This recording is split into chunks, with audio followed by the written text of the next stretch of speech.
Hey, what's up everybody? Welcome to another video from the Keystone Financial Academy. Today's topic is establishing savings and the best way to do so. Before we start, be sure to subscribe so you don't miss any of the upcoming financial investing videos. And if you like this video and find it useful, please hit the like button below. Okay, let's talk about saving money. You've heard the advice, you need to have savings. And if you're young, you may have heard the advice, don't bother saving, invest everything. So which is it? Well, it's both. Let me explain. The main reason to have a savings account is to have a safe, rainy day fund so you can access the money in case of a dire need or an emergency. It is often said that 40% of Americans admit that they can't cover a $400 expense without having to borrow money. This is why you need savings, so you don't have to borrow at a high interest rate in case an unexpected expense comes up. There's a secondary reason to establish savings, and that has to do with investments of opportunity. Whatever it is you're interested in investing in, chances are it will fluctuate in price up and down over time. And if you have savings built up, you can move in and purchase this asset when the price is really attractive. If you don't have any cash to deploy, the price will go up and you'll miss the opportunity. So how much should you save on a weekly or monthly basis? That depends on your income, your debt level, if you have any, your living expenses, and of course your own desire to save. The recommended minimum is to save at least 10% if you have low or moderate income, all the way up to 25% if you're a really high earner. The best approach is just to deduct whatever amount you decide on right after getting paid and transfer the money to an account and forget it ever existed. This of course could be automated to create a sort of a forced savings plan. The next question would be how much to save in total. Here again, your personal needs dictate the exact amount. The typical recommendation is to have 2 months of living expenses in your savings account, with 6 months of living expenses more ideal. That way you have a cushion if you lose your job or some other emergency happens. You have to balance this total against the idea that if you put too much money into saving, then you won't have a whole lot cash left over to do real investing and gain from the benefits that investing can bring.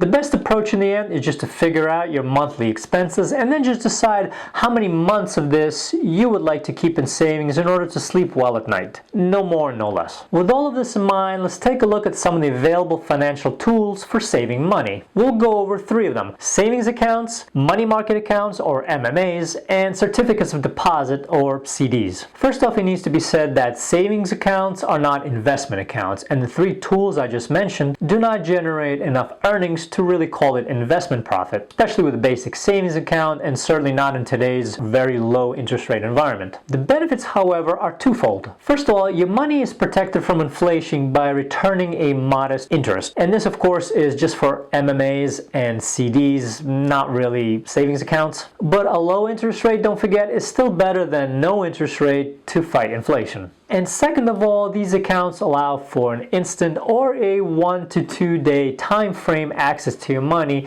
if and when you need it. CDs are the exception here. Most of them have a penalty for withdrawing the money early, so we won't consider them as liquid, easy to access cash, but money market accounts and savings accounts certainly are. Now you could say my investment accounts can theoretically serve the same purpose while earning a higher rate of return. True, but there are some caveats here. First of all, investments do fluctuate and you shouldn't put your rainy day fund under the mercy of the stock market, as was proven with the major crashes in 2001, 2008, and again in 2020. MMAs and CDs are far more stable and safer, as we'll see soon. Second of all, these savings tools are protected by the FDIC, or the Federal Deposit Insurance Corporation, up to $250,000, which of course is not the case with investments. This protection may not mean a whole lot in practice if you deposit a small amount with a very stable bank that's not likely to go under, but it can mean a lot more to you if you deposit very large amounts. Finally, investments may not be as liquid. You need to first sell your stocks or mutual funds, and then it takes a few days for the sale to settle and transfer from your brokerage account to your bank account. So if you need your money faster, money market accounts and especially savings accounts are the way to go. So the bottom line here is you need savings accounts and brokerage accounts, and they're different and serve different purposes. Okay, let's go over savings accounts. The classic bank savings account should be familiar to anyone who has ever opened any sort of bank account. Your 2 choices are usually just a checking and a savings paired up together. So there are 2 flavors categories of savings account. Let's go over both. The first is the basic one at your local bank or credit union. These savings accounts offer the lowest interest rates, which are currently hovering at around 0.01%. So yeah, admittedly, this isn't a whole lot better than keeping your cash under your mattress, but it is a lot safer. This low rate is due to extensive rate cuts in recent years by the Fed and is likely to remain this way for a foreseeable future. Here's a screenshot of typical savings account information at a major bank, in this case Chase, and you can see what they're offering right there. Not much at all, 0.01. Other banks and credit unions are about the same. Now, the second type of savings account is a high yield one. These are savings accounts from online banks or online divisions of major banks, and all fund transfer are online only. These are essentially money market accounts, and we'll discuss them next. With all savings and checking accounts, keep an eye out for fees, with the main ones being a minimum deposit and monthly maintenance fees. To open a basic no-frills savings account, you just show up at your local bank or credit union, present all the relevant identifications, open the account, and make a deposit. Okay, let's talk about the money market account, or the MMA. An MMA is a significant type of consumer account that is more or less similar to a regular bank or credit union savings account, but with some significant differences. The biggest difference right away is the higher interest rate they offer for your money, and they may also ask for a much larger minimum deposit to open up the account. To get a bit of insight into why you're being offered a higher interest rate, it's necessary to take a look at what exactly the bank does with your money when you deposit it. When you deposit cash into your neighborhood bank, it doesn't just sit around there for months waiting for you to take it out again. Instead, it is immediately put to work earning interest for your bank as it lends this money out to other consumers. Fundamentally, this, with those pesky bank fees, is how the retail division of the bank covers costs and turns a profit. The loans made with your savings money are for other basic consumer loans, such as car loans, and they generally don't carry very high interest rates, so the bank in turn will not pay you a very high interest rate for the use of your money. With a money market account, the money you deposit is not loaned out but rather invested, and typically earns a higher return for the bank. In addition, there could be higher deposit requirements, which means the bank has more of your money to invest with and yielding even higher returns for you. Finally, to goose the rates even higher, MMAs feature a lot of aggressive cost cutting to limit how many pricey activities can happen on your account. With an MMA, you're typically limited in how many times you can withdraw cash from the account,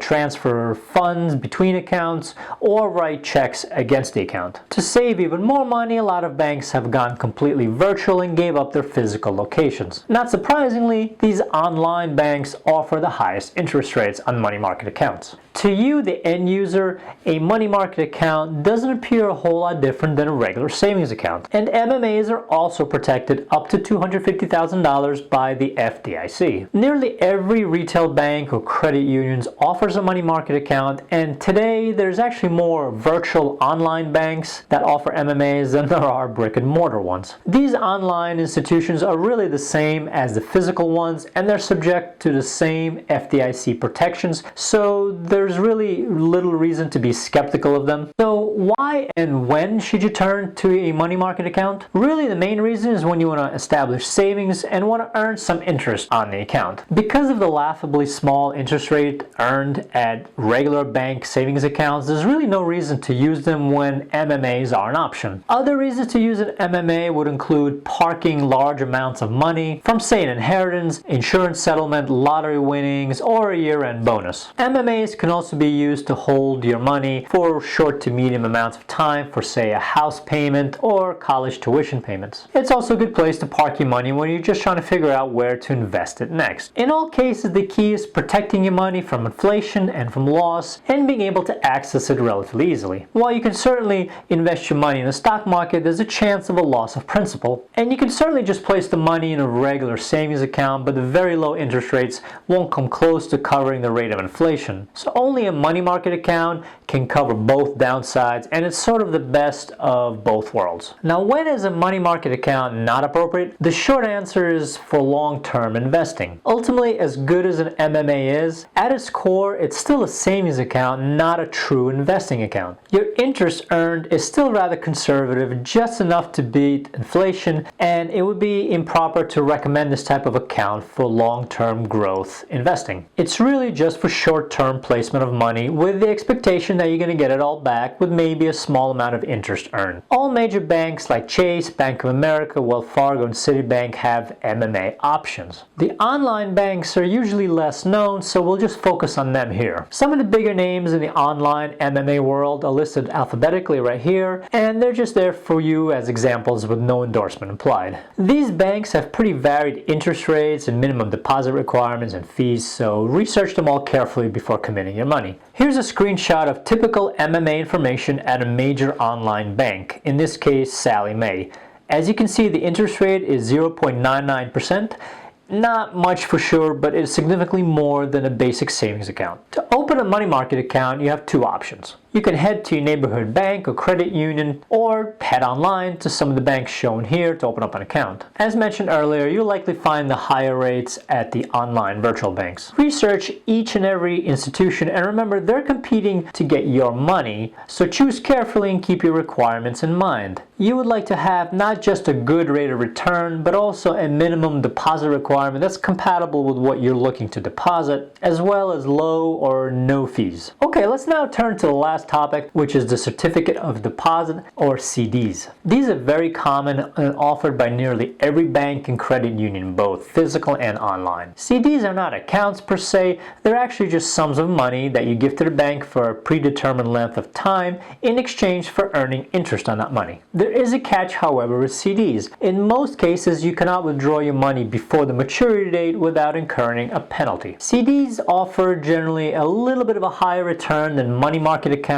and a lot better than savings accounts. CDs are also protected from loss of principal by the FDIC up to $250,000. CDs often have a minimum cash requirement to open. This amount varies from bank to bank, although $1,000 is typically the minimum you're going to see. A CD under $100,000, which is what most people deposit, is called a small CD, while one that is over $100,000 is called a jumbo CD. CDs have varied maturity rates, which is just the length of time that your money will be tied up at the bank. This varies from bank to bank, but the typical length of time is 3 months, 6 months, 1 year, 3 years, or 5 years. As you may imagine, the interest rate does vary with the length of time, with generally the longer CDs having the higher interest rates. As just mentioned, most CDs come with early withdrawal penalties, and you typically end up forfeiting some or all of the interest prior to the withdrawal. So it's important to pick a term you can live with. As such, CDs are generally not considered as liquid as money market accounts. Here's a screenshot of information on the CD rates at a major online bank, in this case CIT Bank. As you can see, the interest rate on CDs varies from a low of 0.5%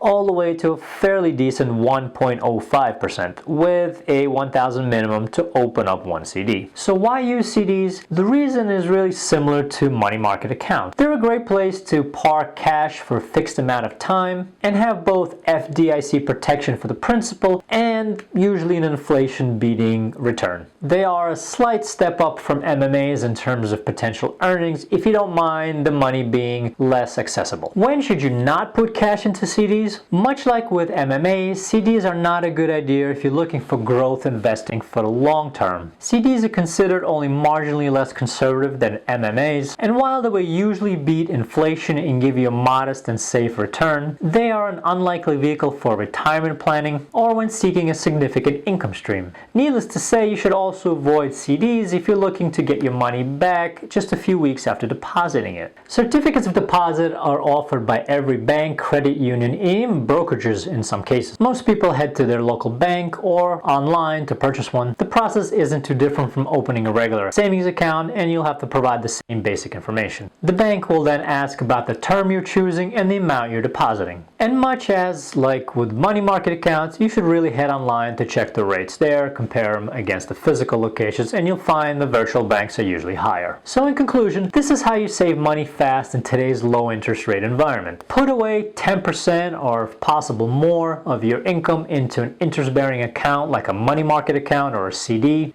And whatever you do, make sure you have at least 2 months and preferably up to 6 months of living expenses stored away for emergencies. Alright, so these are the essential facts on savings. As always, be sure to subscribe to this channel if you haven't yet so you don't miss any of the upcoming financial and investing topics. And if you liked this video and found it useful, please smash that like button below. Finally, let me know in the comments below as to what topics you would like to see me cover more of. Thanks for watching, and I'll see you all soon.